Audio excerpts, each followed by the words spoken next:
Hi, I'm Mara Webster with In Creative Company, and I'm so excited today to be joined by the wonderful Laura Haddock to talk all about Downton Abbey and New Era. And, I loved this description that you've mentioned in terms of reading the script for this and how it's a really different experience in reading a script where you know the world, you know so many of the characters, you know a lot of that history. And so I was really interested when you were reading the script and looking at this character of Myrna. What was that difference in how you started to be able to formulate her in your head differently, even just in that first read through, knowing the world and knowing the tonality of the space that she was going to be stepping into? Yeah, exactly. You're right, because I already had an image of the rooms that I was going to be playing in and had already, familiarized myself with the energy of the characters that I'd be interacting with just as a viewer. So it was a really interesting experiment, I guess, at the beginning to be reading a script when you're so informed. And so, that opening shot when Myrna comes out of the car and she's stepping onto the driveway and she's walking into Highclere, I had a really visceral image of what that was going to look like, feel like, and be like. And then when you actually do it, you kind of, yeah, I had this. Sorry, emails coming in. I had this image in my mind when I was reading the script, and now I'm here and it's playing out, and it kind of, it feels how I imagined it to feel. It was nice, and it felt comforting because there are so many things that you're trying to process and work out when you're reading something and you're getting to know a character. Actually, if your environment that you're playing in and the other characters are already exist, it leaves you a lot of space just to dive straight into the character and how she would feel in this environment. Yeah. And the script also gives a lot of kind of little inflections of details of her backstory. We learn about her sister that she was really close to who'd passed away. We learn about kind of how she got into the entertainment industry, being spotted by a talent scout. And so we get those little elements of backstory to build on, which I was also interested in how that really gave you a foundation of details, but then also a lot of freedom to really create a lot of what her backstory was in terms of both her family, her upbringing, and kind of the journey that she'd had through the entertainment industry up to the point where we meet her in the film. Exactly. So the information that I had that other characters had talked about, as you said, were the fact that she lost her sister to the Spanish flu. And, evidently she was growing up in a family who couldn't afford any sort of medical care. And so that was inevitable that if somebody got Spanish flu, that they would die from it.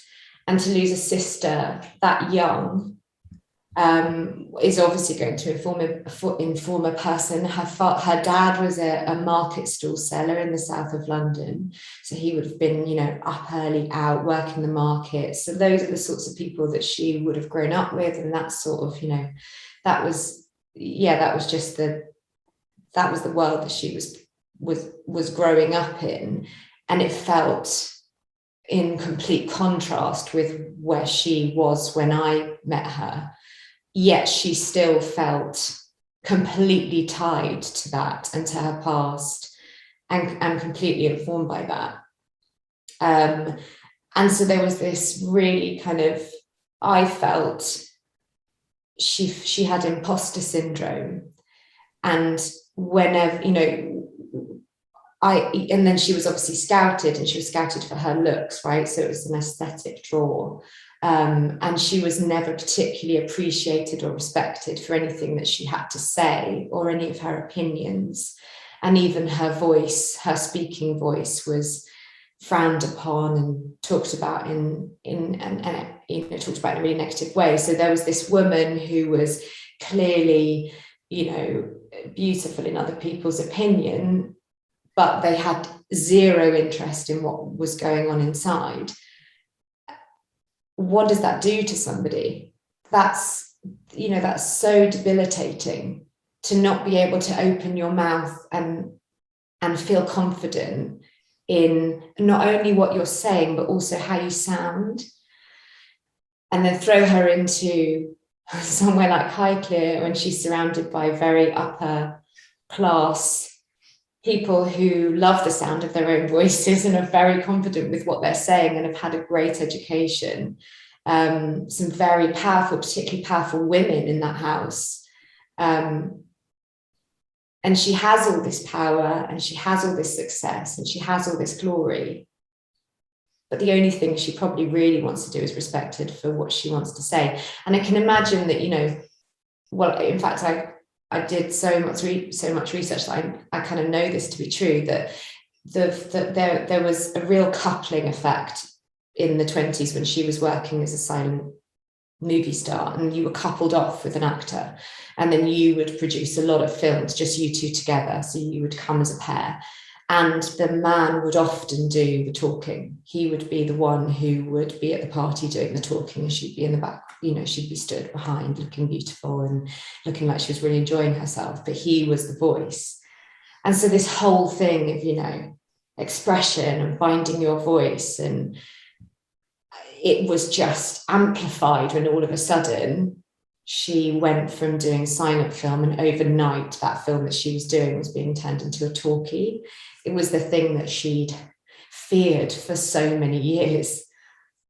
But you know, but having said that, an extremely outwardly confident person wasn't afraid to talk in these situations, right? She had one eye on it. She wasn't afraid to say her opinion, or, you know, if she was asked a question, she'd answer. She seemed loud and brash and bold.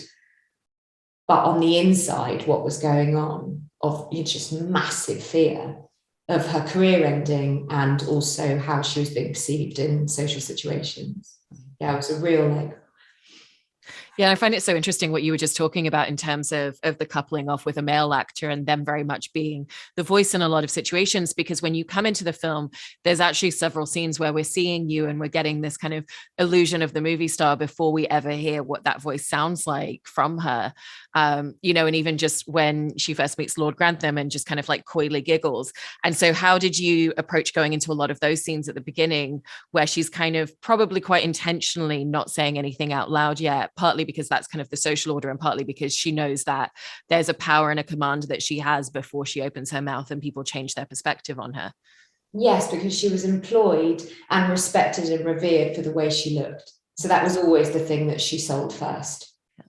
So that was the way that she, that was the way that she garnered respect, that she earned her status in the room, that she'd learned that was the only way to position herself in any situation, was to make sure that people were completely like taken back by the way she looked, taken aback.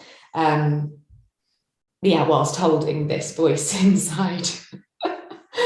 And it was a really interesting multi-layered character, because on the face of it, you were like, well, you know, this is comedy relief, this is light relief, somebody coming in, it's all just really contrasting to the world that we know at Highclere, and it's, you know, big, bold, bright Hollywood. And actually, the more I delved into this character, the more I realized that what she went through at the time that she went through it would have just been completely traumatizing. And, you know, like, in all honesty, the end of her career, that you know, that would have been her last film, because they weren't making silent films anymore, so there was no need for her, and she wouldn't have been able to keep up with the change. So yeah, a lot of fear involved there from the beginning, because she knew this was on the cusp of happening. So from the moment that we meet her in the beginning of the movie, she already knows this information. And then it's confirmed halfway through the film that, yes, this is what we're going to do. And the fear involved in that. I mean, you know, of course, I don't want it to be too tragic. It can't be too tragic. But the reality of it is that this would have been tragic for her. But we can also, you know, take it with a pinch of salt and find the lighter, funnier moments, because there are lots to be had within that storyline. But I was very keen, and Simon Curtis and I, the director, talked a lot about actually how real this situation was for her. I mean, and to that point, you know, Alfred Hitchcock's Blackmail was kind of the initial inspiration for that storyline and for your character, because that was a film that was being made as a silent film and then redone with sound added. But also at the same time, you're playing a character that's really reflective and representative of, like you were saying, a lot of what women went through at that point, and a lot of women who spoke other languages, you know, had accents from other places, other countries, that were working in America, and then all of a sudden just didn't have careers. And so in knowing that that was the reflection of your character and the storyline and where it stemmed from, how did you kind of determine what that accent and what that tone of her voice even needed to be in order for the moment the audience hear it to be like, oh, you're never going to work another day in your life because now we have sound in movies, you know, in a way that reflects her background as a character, but also, you know, as you were talking about, the comedic elements kind of plays into the comedy of the situation a little bit more. Exactly. So Danielle Lydon and I, who was my vocal coach and has been my vocal coach on lots of different projects that I've worked on, she's so wonderful and brilliant. The first place we start is talking about, you know, who this character is, her personality traits, where she's grown up, what she's informed by, you know, we kind of just dive into the person and what's happened to her in her life. And then you kind of look at where she grew up, and then you look at the text and you think, okay, these are the things that we need to mark her here to earn the, let's say, the comedy moment, or, you know, so the kind of more technical beats that you need to hit. And we, you know, it was very clear that it needed to be a really discordant sounding, kind of shrill, unapologetic South London accent. So then we went into sort of BBC archives of recordings of women's voices from kind of the 20s all the way through to the 50s. Actually, we kind of looked at a real big span of these women's voices, and these are just women who are being interviewed, just normal women from the area of London that we were looking at. And it's kind of like a podcast. You just listen to them being interviewed, and they're just having conversations. They're often talking about like something that they're annoyed at with their landlord or whatever, you know, and but they're just talking lots and getting passionate about things. And so, you know, we listened to that, and we started listening to a melody and a rhythm and a tone. And it was very important that Myrna's tone was unrecordable. So although in a room it sounds discordant, it would be impossible to record her voice because tonally it was too high. So the level, they didn't have, you know, it was kind of an unsophisticated, immature recording equipment when sound first started to be recorded. And men's voices recorded much easier because they had a bass tone and it was lower and it was just easy to record. And women's voices were really difficult. So a lot of the first women on screen who came kind of up at the end of the 20s, early 30s, who were being recorded on film, so in talkies, had very low voices, very low, kind of husky, smoky voices. So we made sure that Myrna's was really high and sharp. I also think it's so impressive that essentially in the film, you have to give two very different styles of performance, because you're giving one performance, which is Myrna as a character within the world of Downton Abbey, interacting with these other characters. And then there's also, you know, she's in the middle of shooting a film that's in the silent film era, and that relies on gestures and facial expressions and that in a very, very different way, because it was a completely different style of filmmaking. And in essence, you're doing both of those things within the same scene, because it's a film within a film. And so what was a lot of that research and really studying and watching the performance style of the silent film era, and then finding how that was going to marry together with your performance of character within singular moments? Yeah, I realized that it wasn't anywhere near as like huge as I thought it was. And, you know, I thought it was going to be like, if you felt sad, you know, you felt sad, and it was enormous, but actually it wasn't. And I realized, oh, you can tone it down a little bit, but it was a lot of fun. But also, if I'm honest, it was really silly. It got very silly because you were 1 minute, you were kind of, yeah, just gesturing and being very melodramatic, you know, whilst also not being melodramatic. And then the funniest bit was one of the days I had Simon Curtis directing the film Downton Abbey, A New Era. And then I had Hugh Dancy directing The Gambler, which was the film within the film. And then I had, and we kept getting it wrong. and things kept going wrong. And then Michelle, who was voicing it, was there doing the voice that I was mouthing. And I was just like, oh my God, guys, this is crazy. Just hang on a second. And I think in one of those moments, I think I'm right in saying that what the piece that they used in the film, where I say, I can't hear myself think, I've got her up there doing the words, you've got me coming out of a bush.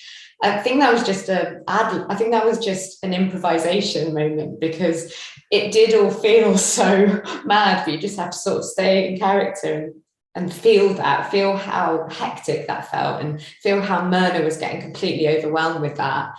And that moment was quite organic and came out, and then we all sort of fell about laughing, because it was a bit like, what is going on?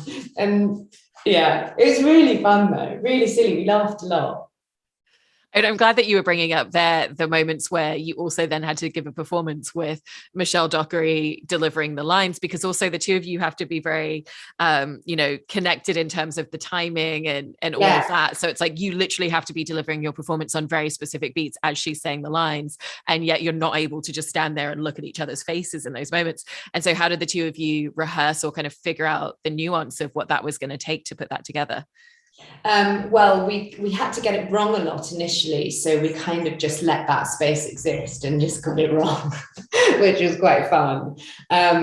And then I remember thinking, God, if I could have anybody's voice when I opened my mouth and nothing came out of my mouth, and if I could pick anybody's voice, it'd probably be Michelle's as Lady Mary's. So nice.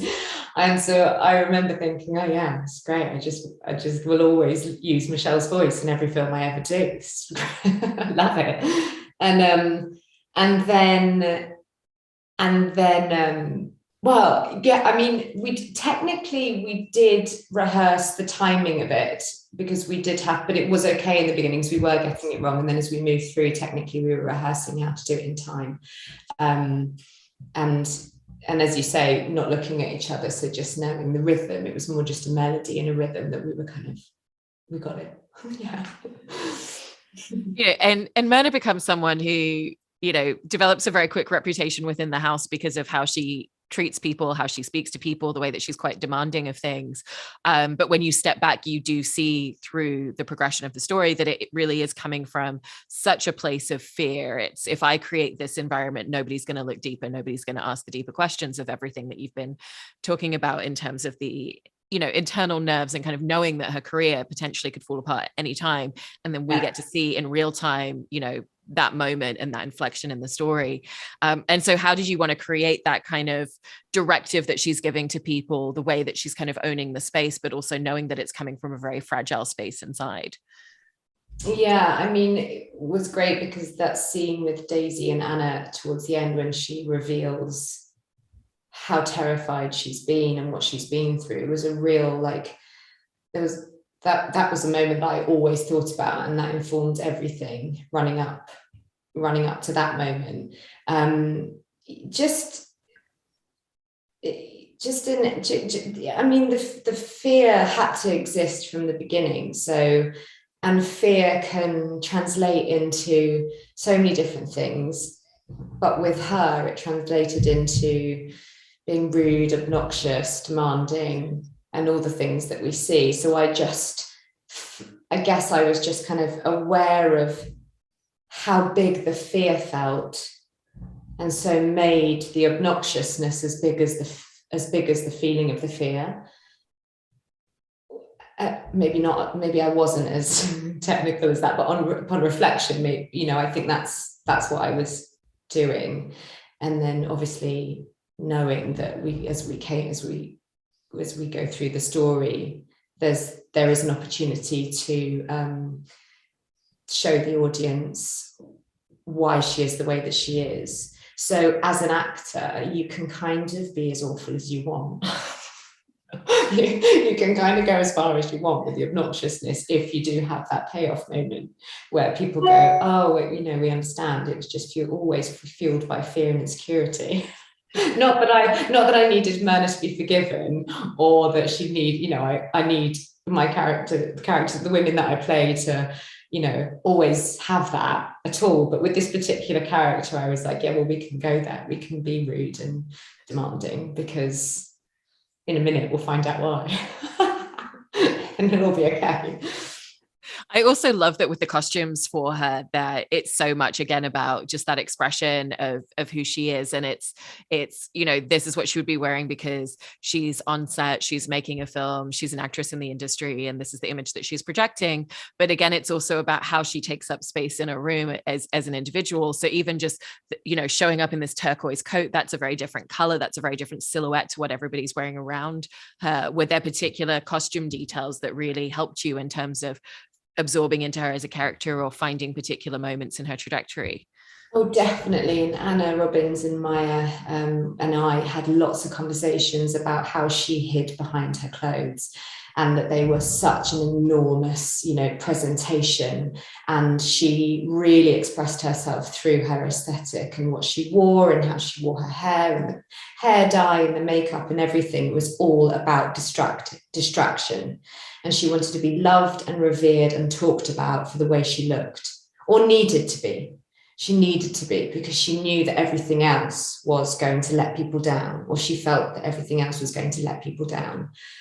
So everything about her aesthetic, that's why they have like 20 trunks full of clothes, because every time she went downstairs and presented herself in front of people, there had to be a new look, a new thing for people to be distracted by. So that amazing icy blue, kind of beautiful coat that just like had, it was kind of sumptuous and looked really expensive. And it was a color that we rarely see in Downton. So it was really unique and stood out. We loved the idea of like, having that coat with the ice blonde hair. And yeah, I felt I was really obsessed with the detail of the designing of Myrna, because I knew that it was all about how she perceived, how she presented herself, how she wanted people to see her. And that was about her clothes and her hair and her makeup. Yeah. Well, those details are so wonderful, and everything that you did with your performance made it such a memorable character throughout the film. And I loved everything that you managed to create with that. And thank you so much for talking all about it. Really appreciate it, Laura. Oh, thank you. That was quick. That went really fast. Thank you for having me.